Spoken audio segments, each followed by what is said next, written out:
আপনারা জানেন মিডিয়া সম্বন্ধে আমার নিজের ব্যক্তিগত চিন্তাধারা আপনারা জানেন। আপনাদের আমি একদিন বলেছিলাম যে আমি বাংলাদেশের মিডিয়াকে শুধু সত্য কথা বলার স্বাধীনতা দেই নাই, মিথ্যা কথা বলারও স্বাধীনতা।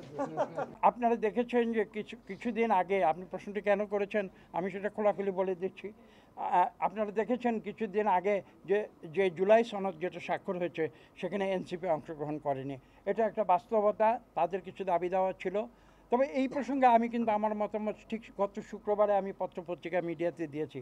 আমি কিন্তু নীতিগতভাবে এটা বিশ্বাস করি যে আমরা রাজনীতি যারা করি রাজনৈতিকভাবে বিশেষ করে আমরা আমাদের বিভিন্ন দলমত নির্বিশেষে আমাদের মতামত থাকবে এবং মতদ্বৈধতাও থাকবে, ভিন্ন মত থাকবে।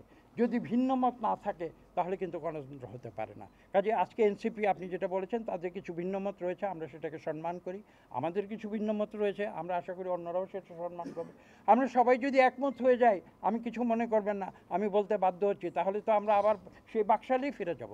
আমরা সেই পথে যেতে চাই না। আমরা গণতান্ত্রিক, যেখানে গণতন্ত্রের যে সংজ্ঞা, the rule of majority with the consent of minority, আমি সেই আদর্শে বিশ্বাস করি। ধন্যবাদ। আবার কি বাকি আছে? এই বিষয়ে স্যার আরেকটা কোশ্চেন করা যাবে স্যার? হ্যাঁ, এই বিষয়ে শাপলা নিয়ে আরেকটা কোশ্চেন করেছি। যদি শাপলার প্রতীক এনসিপি না পায়, ধানের শীষের প্রতীক বাদ দিতে হবে। এই প্রশ্নটি আপনার এনসিপি কে জিজ্ঞেস করবেন, সেটা যুক্ত হবে। ধন্যবাদ। বিএনপি জোটবদ্ধ হবে কিনা কারোর সঙ্গে? আরো প্রশ্ন আছে? জোটবদ্ধ হবে কিনা? জি বলেন, শেষ প্রশ্ন। বিগত নির্বাচনগুলোতে বিভিন্ন দলের নির্বাচন করেছে, এই বছর কি কোনো দলের সঙ্গে জোটবদ্ধ হওয়ার সম্ভাবনা রয়েছে কিনা? দেখুন, আমরা যে পদ্ধতিতে বিশ্বাস করি, গণতান্ত্রিক পদ্ধতি, সেই গণতান্ত্রিক পদ্ধতিতে কোয়ালিশন কিন্তু একটি স্বীকৃত পন্থা, এবং এটা কিন্তু শুধু বাংলাদেশে নয়, সারা বিশ্বেই এই প্রক্রিয়া চালু আছে। কাজে আমি একটা অতীত উদাহরণ দিই, 2001 সালের উদাহরণেই ফিরে যাই। 2001 সালে কিন্তু আমরা প্রাক নির্বাচনী কোয়ালিশন আমরা করেছিলাম, প্রাক নির্বাচনী কোয়ালিশন, এবং সেটা জামাতের সঙ্গে হয়েছিল। আপনারা জানেন যে আমাদের মন্ত্রিসভায় জামাত থেকে দুজন সদস্য ছিলেন। কাজে এটা এমন কোনো আশ্চর্য বিষয় নয়, এটা প্রাক নির্বাচনী সমঝোতা হয়, কোয়ালিশন হয়। আবার এটাও গণতান্ত্রিক প্রক্রিয়ার অনেক উদাহরণ রয়েছে যে নির্বাচন পরবর্তী কোয়ালিশনও হয়ে থাকে।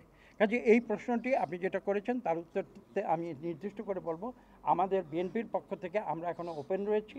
আমরা সময় মতো যথাসময়ে আমরা এই সিদ্ধান্তগুলো আমরা গ্রহণ করব।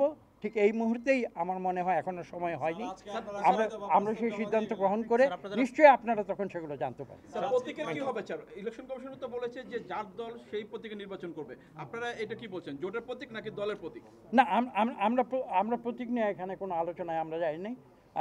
নির্বাচন কমিশনের এখতিয়ার, তারা প্রতীক বরাদ্দ করবে, এটা নিয়ে আমাদের এখানে কোনো আলোচনা। জি,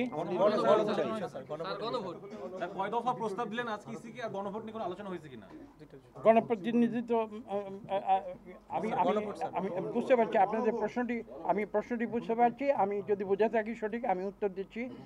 এখন পর্যন্ত যে অবস্থান আমাদের, সেটা আমরা প্রকাশ্যে বলেছি। আমরা বলেছি যে যেদিন আমাদের সাধারণ নির্বাচন হবে সেই দিনেই আমরা রেফারেন্ডামটি আমরা করছি, সেটা আমাদের বক্তব্য এবং সেই কথাই আমরা বলেছি।